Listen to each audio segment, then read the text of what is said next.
بسم اللہ الرحمن الرحیم۔ بسم اللہ الرحمن الرحیم۔ السلام علیکم ناظرین، جس طرح آپ کو پتہ ہے جناب انجینئر محمد علی مرزا صاحب پر ایک بار پھر قاتلانہ حملہ ہوا ہے۔ اللہ تعالیٰ نے انہیں محفوظ فرمایا، اور جس شخص نے حملہ کیا اس کا سٹیٹس کیا ہے ابھی تک تو ہمیں نہیں معلوم۔ اسے گرفتار کر لیا گیا ہے، پولیس کے حوالے کیا ہے۔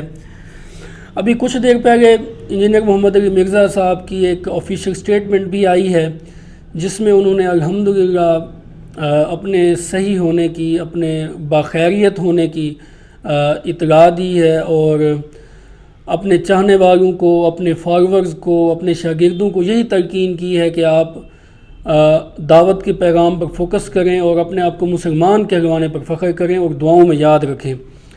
تو بالکل جی، ہم دعاؤں میں یاد رکھتے ہیں اللہ تعالیٰ آپ سمیت تمام علماء امت کی حفاظت فرمائے، اور اس طرح کے جو بزدلانہ کارروائیاں ہیں اس سے آپ سمیت تمام علماء اسلام کو، تمام مسلمانوں کو محفوظ رکھے، آمین۔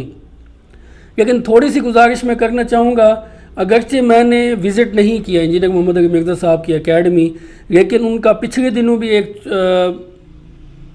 چھوٹا سا ویڈیو پیغام آیا تھا کہ مجھے کس طرح سے ملا جائے۔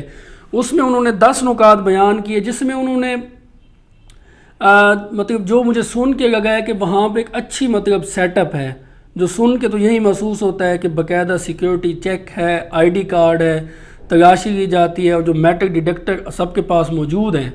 لیکن مجھے سمجھ نہیں آتی کہ اس طرح کے سیکیورٹی جسے کہتے ہیں لیئرز ہونے کے باوجود کس طرح ایک شخص، ظاہر ہے چاقو، چھری، آئی ڈونٹ نو وہ کتنی بڑی تھی، مے بی وہ چھوٹی سی ہو جس وجہ سے وہ بچ گیا ہو۔ ظاہر ہے اب اگر آپ جب تلاشی لیتے ہیں نا کسی کی، اگر کوئی بندہ اس کو سینسٹیو جگہ پہ یا بالکل نزدیک کر کے ٹانگوں کے درمیان چھپا گئے اتنا سا چاقو وغیرہ، وہ ہیومن ہاتھ تو ظاہر ہے اس طرح سے تلاشی نہیں لے سکتے۔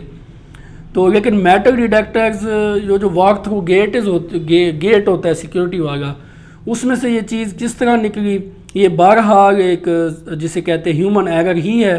اور امید ہے کہ کیونکہ آپ ایک کانشیس بندے ہیں، 2013 میں بھی ایک حملہ ہوا آپ پر، اس سے اللہ نے آپ کو محفوظ رکھا، اس کے بعد آپ نے سیکھا، آپ نے سیکیورٹی اپنی پہ توجہ دی، تو اکیڈمی میں اسپیشلی تو امید ہے جو ہیومن ایرر ہوا ہے آپ اس تک پہنچیں گے، اور جس بھائی کی طرف سے بھی لیپس ہوا ہے امید ہے دوبارہ ایسا نہیں ہوگا۔ آپ جسے کہتے ہیں نا کچھ سٹیپس لیں گے تاکہ دوبارہ ایسا نہ ہو۔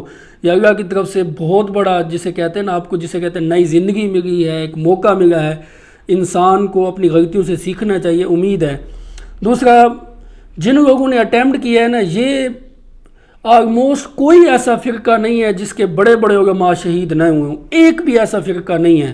میں یہاں نام گنواؤں تو وہ لسٹ درجن سے اوپر چلی جائے گی پچھلے 20-30 سال میں، لیکن اس کے باوجود مجھے سمجھ نہیں آتی علماء عدم برداشت کا رویہ کیوں شروع کرتے ہیں۔ یعنی جس پہ اٹیمپٹ ہوتی ہے اس فرقے کے لوگ تو بولتے ہیں کہ یہ بزدلانہ کارروائی ہے دشمنوں کی طرف سے، لیکن اس دفاع میں بھی نا وہ مخالف فرقے کے خلاف ہیٹ سپیچ کرتے ہیں، جس سے ان کے کیمپ سے کوئی اور بندہ ادھر حملہ کر دیتا ہے، یا اس میں بیرونی ہاتھ بھی ہوتا ہے، لیکن وہ بیرونی ہاتھ بھی تب ہوتا ہے جب ہیٹ سپیچ کا وہ لوگ بھی فائدہ اٹھاتے ہیں۔ یعنی اب جو حملہ ہوا ہے میں نے نہیں دیکھا، یہ ابھی اس کو 14-15 گھنٹے سے اوپر ہو چکا ہے جب میں یہ ویڈیو ریکارڈ کی ہے، میں نے کسی کا نہیں بیان سنا، اور کوئی دے گا بھی نہیں، انڈیویجول لوگ چند دیں گے، لیکن کسی بڑے عالم کی طرف سے فرقے کے کوئی نہیں آئے گا۔ لیکن اسی طرح جب ادھر حملہ ہوگا تب وہی فرقے والے تو اس کی مذمت کریں گے۔ میں کہتا ہوں جب تک تمام علماء اس طرح کی کارروائیوں کو، عدم برداشت کو سختی سے جسے کہتے ہیں نا روکنے کی کوشش نہیں کریں گے، کوئی فرق نہیں پڑتا، اس طرح کی کارروائیاں ہوتی رہیں گی۔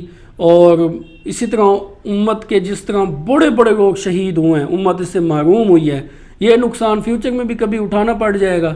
تو میرے خیال میں علماء کو بھی چاہیے کہ وہ عدم برداشت کے رویوں کو اب ترک کریں، اور لوگوں کے اندر علمی اختلاف احترام ادب سے ڈائجسٹ کرنے کا نا جسے کہتے ہیں سکھائیں لوگوں کو بھی، علمی اختلاف جو کوئی کرتا ہے اس کو برداشت کریں۔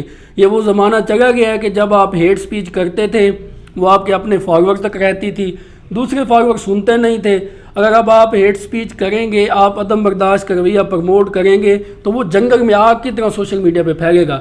یا یہ کہیں کہ لوگ اختلاف کرنا چھوڑ دیں, اختلاف کرنا لوگوں نے کبھی نہیں چھوڑا, لیکن پہلے یہ ہے کہ وہ ایک محدود سائیکل میں رہتا تھا, اس طرح سوشل میڈیا پہ پھیلتا نہیں تھا. اب چونکہ بات ایک منٹ میں پورے پاکستان میں, پوری دنیا میں پھیل جاتی ہے, مذہبی طبقے میں جو بھی اختلاف کرتا ہے بندہ, تو اس کی وجہ سے ہم اختلاف کرنا نہیں چھوڑ سکتے. میرے خیال میں اختلاف کو اب علمی اور تہذیب کے دائرے میں کرنا چاہیے, اور برداشت کے رویوں کو جس طرح خلفائے راشدین کے زمانے میں تھا کہ بڑے بڑے لوگ خلفائے راشدین سے اختلاف کرتے تھے, جس کی مثالیں بھری پڑی ہیں, خلفائے راشدین اس کو برداشت کرتے تھے, اس وجہ سے کوئی ایسا سچ مسئلہ نہیں ہوا. لیکن بعد میں فوراً آپ نے دیکھا جیسی بادشاہت آئی, اختلاف کرنے والوں کے سر قلم کر دیے گئے, مسجد میں انہیں باغ ڈکلیئر کر کے انہیں قید کر دیا گیا, اور جو پھر وہی رویے ہمارے ہاں چلتے آ رہے ہیں. تو جن لوگوں نے یہ اٹیمپٹ کی ہے ان کے لیے میں ابھی انجینئر محمد علی مرزا صاحب کی ویڈیو لگا رہا ہوں 2-4 منٹ کی, آپ بھی سنیں. ان سے میں بھی یہ کہوں گا the damage has been done. باقی میں اس میں عرض کر دوں کہ یہ بعض لوگ جو ہمیں مشورہ دے رہے ہیں نا کہ جی وہ جو حالات و واقعات بڑے ہیں جی, آپ ملک چھوڑ جائیں, یہ کر جائیں, میرے بھائی یہ آپ کسی اس زوم میں نہ رہیے گا. ملک چھوڑ کے کیا, یہ لوگ سب کچھ چھوڑ کے جائیں گے. یہ ان کے باپ کا ملک ہے کہ چھوڑ کے چلے جائیں؟ ان کو پتہ ہی نہیں میری طبیعت کا. یہ اس چکر میں تھے کہ ہم یہ کریں گے تو یہ ٹھنڈا پڑ جائے گا. اللہ دے بندے ہو, یہ ٹھنڈے ہو پیندے نے جو عوام کے ٹکڑوں پہ پلتے ہیں, جو سینکڑوں لوگوں کو اپنی جیب سے روٹی کھلاتے ہیں, وہ ایسے نہیں ہوتے. یہ غریب نواز جو لوگ ہوتے ہیں ان کا ایٹیچیوڈ یہ نہیں ہوتا. ٹھیک ہے, آپ لوگوں کو پتہ ہی نہیں ہے کہ اللہ تعالیٰ نے آپ کو واسطہ کس بندے کے ساتھ ڈالا ہے, ابھی تک نہیں پتہ چلا آپ کو. اور دوسرا میں یہ بات آپ کو بتا دوں کہ the damage has been done. جو میں اپنی زندگی میں آپ کے فرقوں کے ساتھ کر سکتا تھا نا, وہ میں آج کی ڈیٹ میں کر چکا ہوں. جو ڈیمیج آپ کو پہنچنا تھا آپ کے صدیوں کے کھڑے ہوئے فرقوں کو, وہ پہنچ چکا ہے. اب اس ڈیمیج کی ریکوری کا میری زندگی یا میرے ملک میں رہنے یا نہ رہنے سے کوئی تعلق نہیں ہے.